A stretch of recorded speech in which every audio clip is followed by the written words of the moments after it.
గిరిజనులు ఆదివాసీలు తయారు చేసే వస్తువులకు సరైన మార్కెటింగ్ చేయించాల్సిన బాధ్యత ప్రభుత్వాలపై ఉందన్నారు మాజీ ఉపరాష్ట్రపతి వెంకయ్య నాయుడు.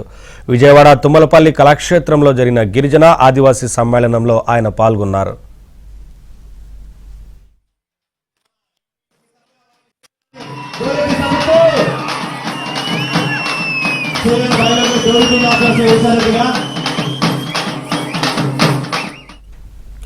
గిరిజనులు పండించే ఆహార పదార్థాలు తయారు చేసే వస్తువులకు మార్కెట్లో మంచి పేరుందని వీటిని ప్రచారం చేయించాలని వెంకయ్య సూచించారు. గిరిజనుల ఆదాయ వనరులు మెరుగుపరచాల్సిన అవసరం ఎంతైనా ఉందని వెంకయ్యనాయుడు అన్నారు.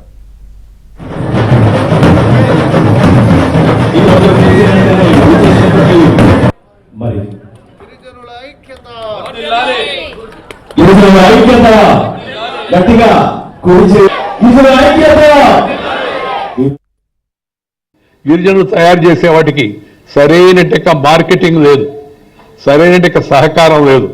ఆ మధ్య మరి మన కేంద్ర మంత్రి గారు నన్ను ఆ సమావేశానికి పిలిస్తే నేను దాంట్లో చెప్పాను, ప్రభుత్వం అన్నిటికన్నా ప్రాధాన్యత ఇవ్వాల్సింది గిరిజనుల యొక్క ఉత్పత్తులు అవుతున్నాయో అది తేనె కావచ్చు, మిగతా ఏదైనా కావచ్చు, వాటికి మార్కెటింగ్ సౌకర్యాలు కల్పించాలి.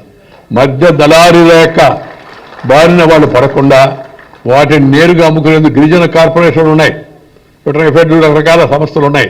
కానీ వాటిని మరింత పటిష్టం చేసి గిరిజనులకు గిట్టుబాటుగా న్యాయమైన సహజమైన ధర వాళ్ళకు వచ్చేట్టుగా చూడడం అవుతుందో ప్రభుత్వం దానికి ప్రాధాన్యత ఇవ్వాలి.